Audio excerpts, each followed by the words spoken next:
Psst! You, over there! I'm Tad. Can you see me? Shh! Don't tell anyone where I am. I'm playing hide and seek. In fact, hide and seek is my favorite game to play. I play it all the time. See, I'm a frogfish. There are lots of different kinds of frogfish, but one thing we all have in common is that we're great hiders. That's because we use camouflage. Camouflage means we change colors to blend into our surroundings. Most animals that use camouflage do it to hide from animals that might eat them.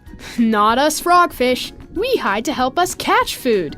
God gave us cool tools to help us blend in. We can make ourselves look like some of the places other fish might want to hang out or hide. Frogfish bodies are covered with spots, stripes, warts, and skin flaps that help us blend into our watery world. Take my cousin Stripe. He's a striped frogfish and uses his skin flaps and arms to look like algae. He looks kind of funny, but when other animals hide in the algae, Stripe gets a snack. Can you find Stripe? Or there's my cousin Harry. He's covered in spines that look like, yep, you guessed it, hair. That's why he's called a hairy frogfish. His spines help him look like coral and seaweed. Between that and his changing color, nobody can see him. Can you spot Harry? Other times, we make ourselves look like sponges, even using our skin spots to imitate those little holes sponges have. Or we might look like rocks. Can you find the frogfish? I'm not a grown-up yet, so I'm still white with orange patches. Younger frogfish like me aren't so good at changing color quite yet, but God still gives me a way to blend in, even though I'm little.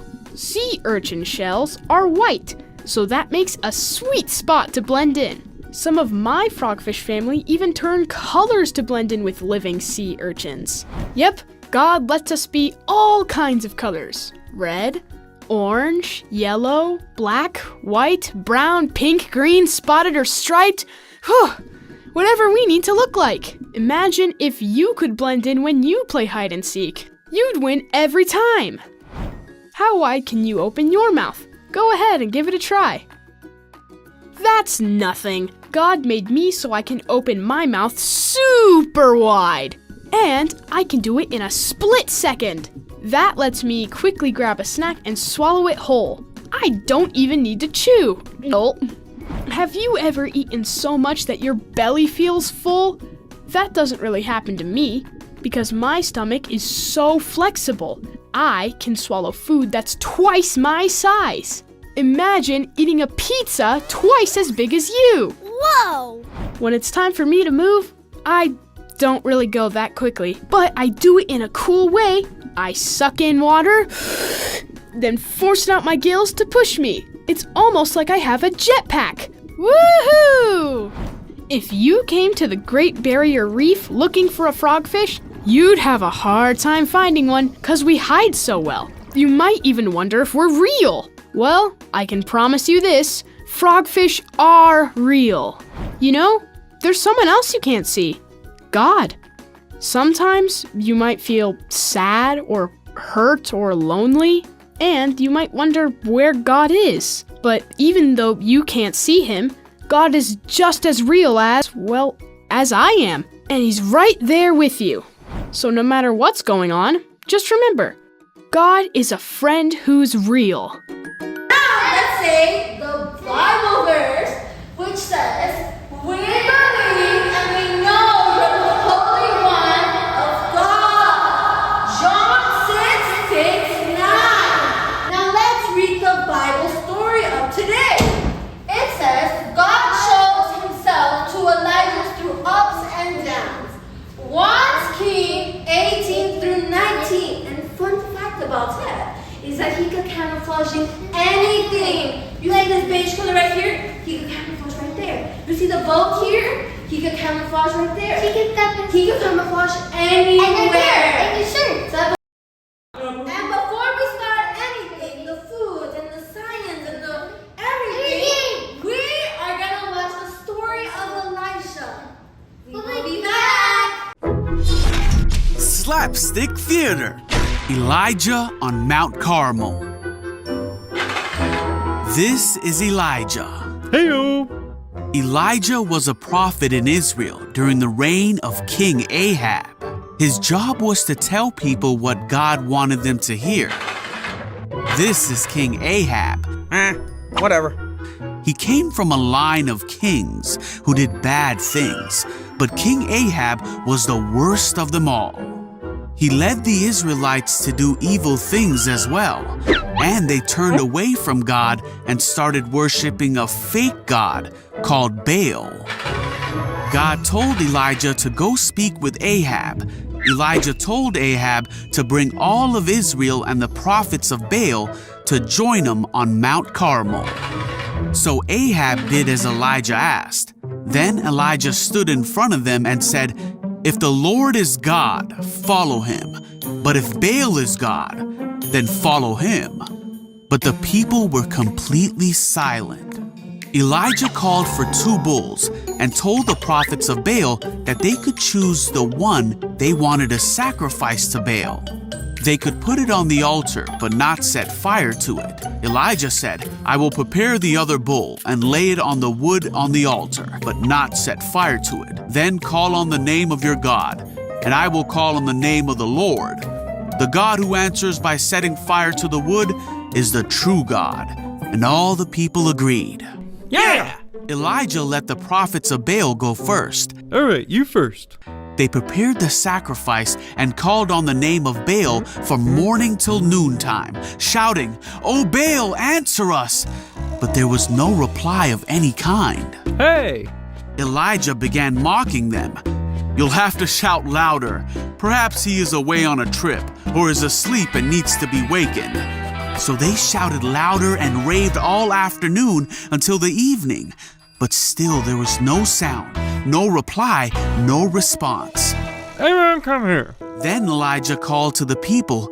They all crowded around him as he repaired the altar of God that had been torn down and dug a trench around the altar.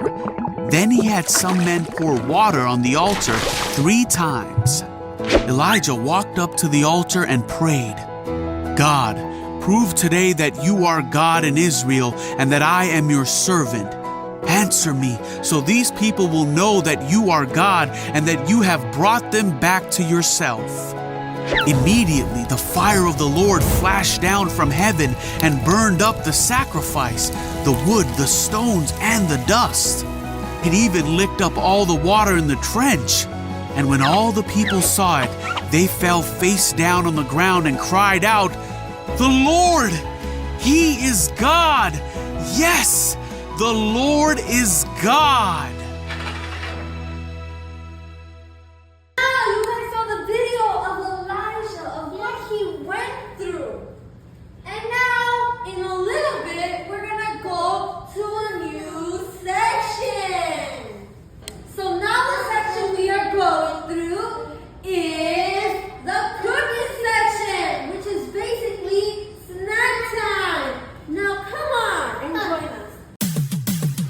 Thanks God for all the good things you do. Thanks God, you're my light and my truth. Thanks God for the good things you made. Thanks God for this heart that was saved. Now let's get to our section, Destination Imagination.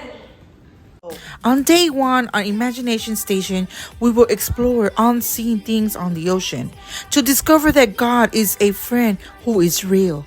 Sometimes people have hard time believe God is real because they can't see God the same way they could see their friends, family around them. We're learning a lot of things in the ocean that are real, even though we can't see them. Echolocation is a fancy word by making sound and listening where it's bounds. God created lots of animals who use this amazing way to find food and friends. Deep down to the bottom where I'll never reach. Thanks God. Oh, that you love me. I'm so amazed. Makes me want to say thanks God for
crash when they roar. So fun to ride.